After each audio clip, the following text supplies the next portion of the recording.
Bifa ku TikTok. So TikTok, ekiri ku TikTok, week eno, olukungana lwatudde. Okay. Mu kibuga ekimwe mu America. Era nga CEO wa TikTok. Yeah, kajigulawo kajitandika kajikulira. Shongwen. Shongwen. Okay. Ye CEO wa TikTok mu China. America yagala kwera TikTok mu gwange lya America. Abajjukira mu COVID mu 2020. TikTok engo yakatandika okukyaka. Video nyingi nyo zakolebwa nga bagamba TikTok collectinga data.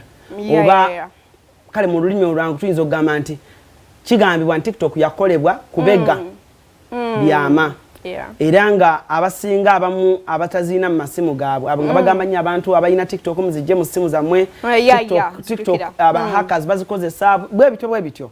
So America unakolejo batuziza jo week eno batuza CEO wa TikTok nga bamubuuza kajojo webibuuzo ku TikTok era nga njagalo byewulireko mu lulimi olwaffe oluzungu engeje muri abavubuka mugenda biwulira naye nga nzi kyenalabye CEO yo ebyadala ye Shongwen tukitegedde ko mu China.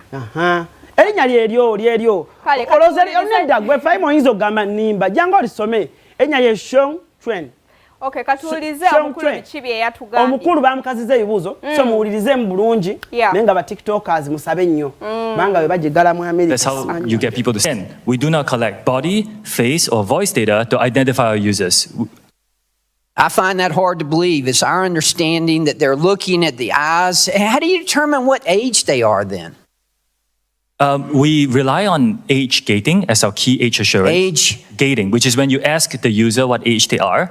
We have also developed some tools where we look at their public profile to go through the videos that they post to see whether... Well, that's creepy. Tell me more about that. It's public. So if you post a video, you choose that video to go public, that's how you get people to see your video.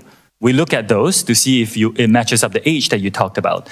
Now, this is a real challenge for our industry because privacy versus age assurance is a really big problem. Look, you keep talking about the industry. We're talking about TikTok. You keep talking about the industry. We're talking about TikTok here.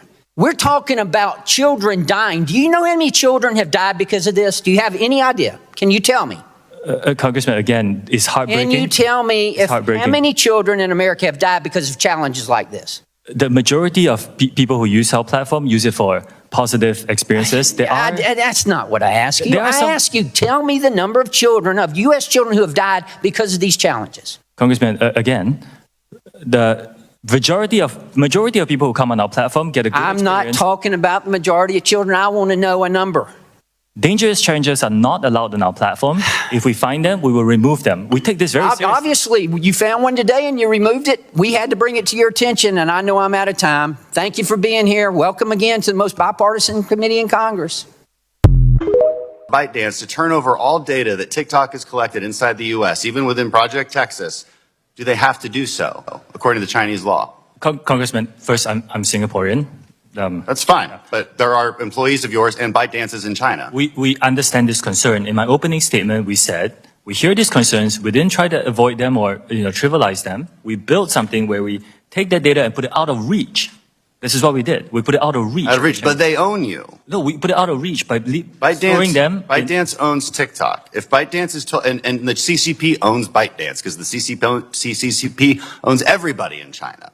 So by law, they can make them do whatever they want. So Faima, ekiri mugena ogola ku screen atadde ko kagundi kuliso omwami oyo ye CEO oba yatandikawo mu kuto gwa TikTok. So yagenze mu gwange lya America. Na flyinga. Naye obwedda bamubuuza emu ku bibuuzo binawulidde bamubuuzizza bwe wali ozimba TikTok wagizimbira wano mu America oba wagizimbira China. Gayo obwedda ebibuuzo ebimu bimulema CEO okuddamu ne bamubuuza how do you collect data w'abaana abato.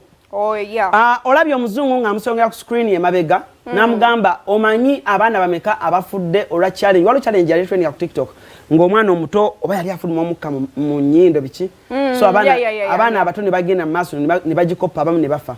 So abazungu badde bamubuuza mu America nga bamubuuza omanyi abaana bameka namba y'abaana bameka abafudde olwa challenge eno TikTok ya challenges okitegeera nenga CEO ebibuzo bambe bikola ki bimulemanga astamaringa okitegeera so essaawa zino twogera bikyagenda mu maaso era nga CEO akyaweereddwa akadde akatono okugeza kuba bwedda bamubuuza ebibuuzo naye nga baagala yes or no naye nga kimulema baagala namba zennyini bameka b'omanya abaafa okitegeera so nga kinaggwa kijja kuggwa kubanga kiyinza okukomekerera either nga TikTok eri band kati jukira according ku bye nawuliddeko nabadde mbuuza ku bakafulu ne mbabuuza TikTok bwe bagigala mu America wane Uganda kiba kitya ne bantegeeza ffe wano jukira ezo apps zikozesa satellite ne bantegeeza ne baŋŋamba kitegeeza jukira Uganda tetulina satellite so America yetuwa so according ku banyinyonnyodde